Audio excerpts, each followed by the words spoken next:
কি করেছেন চাঁদাবাজি, তার মানে কি এটা অবৈধ পন্থায় জোর করে গ্রহণ করে। আমরা তো রাত্রে মাহফিল করি, যখন বিষয়টা হচ্ছে আমরা রাস্তা দিয়ে যাচ্ছিলাম, এমন সময় আমরা দেখতে পাই যে হাতিটিকে দিয়ে রাস্তাঘাটের বিভিন্ন গাড়ি থামিয়ে দোকান থেকে সুদ ঢুকিয়ে ওকে দিয়ে টাকা চাওয়াচ্ছে।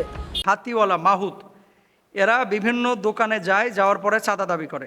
ইদানিং ঈদে এবং ঈদের বাইরে দেখা যায় রাস্তাঘাটে সাপুড়ে হিজড়া এবং হাতিওয়ালা মাহুত এরা বিভিন্ন দোকানে যায়, যাওয়ার পরে চাঁদা দাবি করে। এই সমস্ত চাঁদা যারা দিচ্ছেন তারা সওয়াব পাবেন কিনা, এবং যারা এরকম চাঁদাবাজি করছেন তারা গুনাহগার হবেন কিনা, খুবই ইম্পর্টেন্ট একটা বিষয়। এবং এই বিষয়গুলো সাধারণত আলোচনা হয় না, এগুলো জানা দরকার। উনি উল্লেখই করেছেন চাঁদাবাজি, তার মানে কি এটা অবৈধ পন্থায় জোর করে গ্রহণ করে। আমরা তো রাত্রে মাহফিল করি, যখন যাত্রাবাড়ি এরিয়ায় ঢুকে, এই গাবতলি দিয়ে যখন ঢাকায় ঢুকে, কিছু কিছু আল্লাহর ওলি আছে। ওলি এই কারণে বললাম যে বানাইছে আল্লাহ তাআলা এদেরকে, ভাবসাব এবং নামে কাজে কর্মে এরা মুসলমান, কিন্তু এরা হারাম কাজগুলো করে। ওই লাঠি একটা হাতে নিয়ে ট্রাকওয়ালাদেরকে আক্রমণাত্মক ভঙ্গিতে দাঁড় করায়, মুখে মাস্ক, একটা ছোট কাগজ ধরায় দেয়, জোর করে টাকা নেয়, না নিলে আবার ট্রাকওয়ালাকে মারে। প্রাইভেট কার ধরে না, বিশেষ করে ট্রাক হচ্ছে এদের কাছে পাখির মতো। ট্রাক দেখলে এদের অন্তরে খুশি জন্মায়, এদের অন্তরগুলো আনন্দিত হয়। ট্রাক ধরে 50 দে, 30 দে, 40 দে, 60 দে।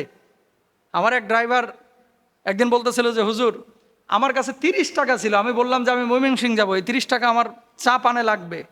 আচ্ছা তাহলে 15 টাকা দেওয়া যায়। এটা কি আপনি পারেন? 15 টাকা না, এটা এইভাবে এরকম ঘটনা হয় নাই। আপনাদেরকে কিছু কোনো রকম লোক অপদস্থ ঘটায়। করা এই যে কিন্তু আমার উদ্দেশ্য না। চাঁদাবাজি এখান যেই থেকে করুক, কেউ যাবেন না, আমি পুলিশ পুলিশ ডাকতেছি। করুক, এগুলি সাধারণ মানুষ করুক, যায় না, হুজুর মাদ্রাসায় করুক। যায় না, এটা কিছু একটা অংশ জুড়িয়ে যায়, তাদের পেটেই যায়।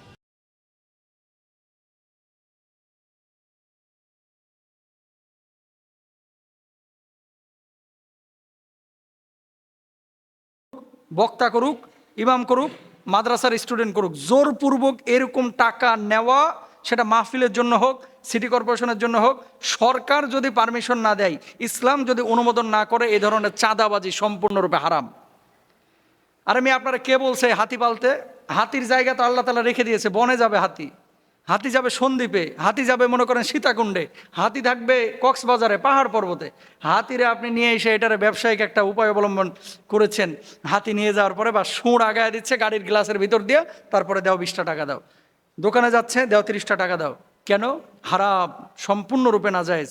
হ্যাঁ, বনে হাতি আছে, একটা বুনো হাতি আছে, বুনো গরু আছে, বুনো রাস্তার কুকুর আছে, তাকে আপনি একটা রুটি খেয়ে, কুত্তাকে অনেক সময় রুটি খাওয়ান না আপনারা?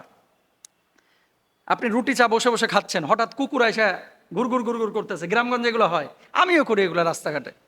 মাহফিল থেকে আসার পথে আমি নিজেও করি, বাড়ি থেকে আসার পথে নিজেও করি। ওই 4-5টা কুকুর এসেছে, 5টা রুটি ছিঁড়ে আপনি খাওয়াই দিলেন। মানুষকে খাওয়াইলে যেমন আপনি সওয়াব পাবেন, এই কুকুরকে খাওয়াইলে আল্লাহ তাআলা আপনার আমল নামে তেমন সওয়াব লিখে দেবে। দেখেন তার মানে ইসলাম কত সুন্দর। এখন কুকুরকে কেউ যদি ব্যবসায়িক পণ্য বানায়, হাতিকে যদি ব্যবসায়িক পণ্য বানায়, কেমন কি? হাতি একটা নিয়ে এসেছে, নিয়ে আসার পরে এই যে চাঁদাবাজি করে, হারাম। হিজড়ারা আমাদের সমাজে, ওই কারণ বাজারে যান, বসুন্ধরায় যান, অনেকে আছে। হিজড়াদেরকে আপনারা এমনি সহযোগিতা করবেন, তারা সহযোগিতা পেতে পারে, কিন্তু জোরপূর্বক কোনো হিজড়া যদি বাচ্চা হয়েছে 5,000 টাকা না দিলে যাবে না, এটা জুলুম, এটা হারাম। পুলিশকেও এখানে শক্ত ভূমিকা পালন করতে হবে। আবার অনেক সময় দেখা যায় ট্রেনের ভিতরে চাঁদাবাজি করে, হারাম, জায়েজ নাই, এমনি সহযোগিতা করেন। আবার অনেক সময় দেখা যায় বিয়ের গাড়ি আটকায় 25,000 টাকা দাবি করে, অনেক হিজড়া আছে, জায়েজ নাই, হারাম। তাহলে কি ইসলামী শরিয়া কি বলছে খেয়াল করেন, এগুলোকে ইসলামী শরিয়া ফাসাদ হিসাবে উল্লেখ করেছেন। আবার দলীয় চাঁদাবাজি যারা করে, গুলিস্তানে বলেন, হকার মার্কেটে বলেন, রাস্তার ধারে, কয় সারে বলছে, কোন সার বলছে? এই সারের আর নাম নাই, মানে অদৃশ্য সার, কিন্তু পাওয়ার মারাত্মক।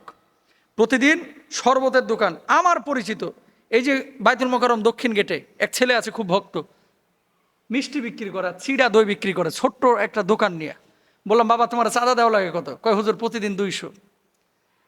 দই চিড়ার দোকান, তাও হকার, ওর টঙের দাম সর্বোচ্চ মনে হয় 2-3 হাজার টাকা হবে, মানে ওর দোকানটার দাম প্লাস্টিকের, এই কাঠের। 200 টাকা প্রতিদিন চাঁদা দিচ্ছে।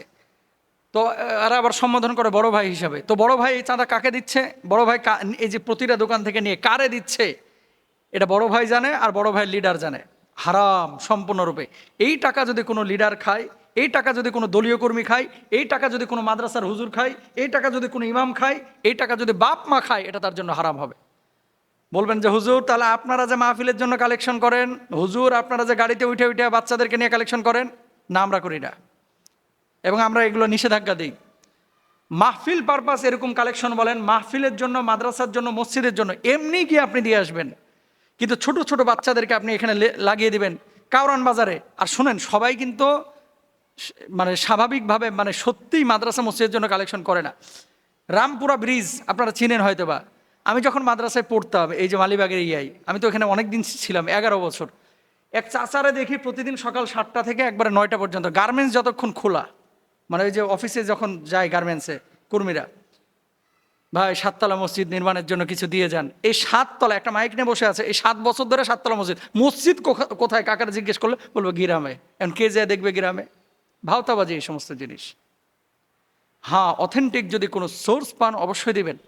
মাদ্রাসার একটা ছাত্র আপনার বাসায় যেতেই পারে, কারণ মাদ্রাসার খরচ তো সরকার দেয় না, আপনাদের সাহায্য সহযোগিতায় মসজিদগুলো চলে, মাদ্রাসাগুলো চলে। সেটা চাওয়ার বলার একটা বিষয় আছে, যেমন বছরে আপনি 2বার 3বার চাইলেন, কিন্তু তা না আপনি বসুন্ধরা সিটির সামনে দাঁড়ায় যাচ্ছেন, কারণ বাজারে দাঁড়ায় যাচ্ছেন, যমুনা ফিচার পার্কের সামনে দাঁড়িয়ে যাচ্ছেন, বা ঘাটে মাঠে পথে রাস্তাঘাটে আটকায় আপনি কালেকশন করছেন। এগুলো ইসলাম অনুমোদন করে না, এগুলো অসুন্দর। আর যারা চাঁদাবাজি করে, আবারও বলি, যারা চাঁদাবাজি করে, জোরপূর্বক মানুষের থেকে টাকা নেয়, একজন হচ্ছে খুশি মনে দিল, সেটা ভিন্ন কথা, আরেকজন হচ্ছে জোর করে, বেটা না দিলে তোর গাড়ি পুড়িয়ে ফেলবো। তাদের শাস্তির ব্যাপারে 4টা কথা আল্লাহ তাআলা বলেছেন সূরা মায়েদা 33 নম্বর আয়াতে, ইন্নামা জাযাউল্লাযিনা ইউহারিবুনাল্লাহ ওয়া ইয়াসআউনা ফিল আরদি ফাসাদা। যারা ফাসাদ তৈরি করে, 1 নম্বর শাস্তি হচ্ছে ইউসাল্লাবু, তাদেরকে ফাঁসি দিতে হবে। 2 নম্বর আও তুকাত্তাউ আইদিহিম ওয়া আরজুলুহুম মিন খিলাফিন আও ইউনফাউ মিনাল আরদ। ডান হাত বাম পা, বাম হাত ডান পা, সরকারের উচিত এদের কর্তন করে দিতে হবে। 3 নম্বর শাস্তি হচ্ছে এদেরকে জেলের মধ্যে রাখতে হবে। 4 নম্বর শাস্তি হচ্ছে এদের মৃত্যুদণ্ড কায়েম করতে হবে। এটা আপনার দায়িত্ব না, দায়িত্ব হচ্ছে মানে যারা প্রশাসনিক কর্মকর্তা তাদের। আল্লাহ তাআলা আমাদের সবাইকে বোঝার তৌফিক দান করুন।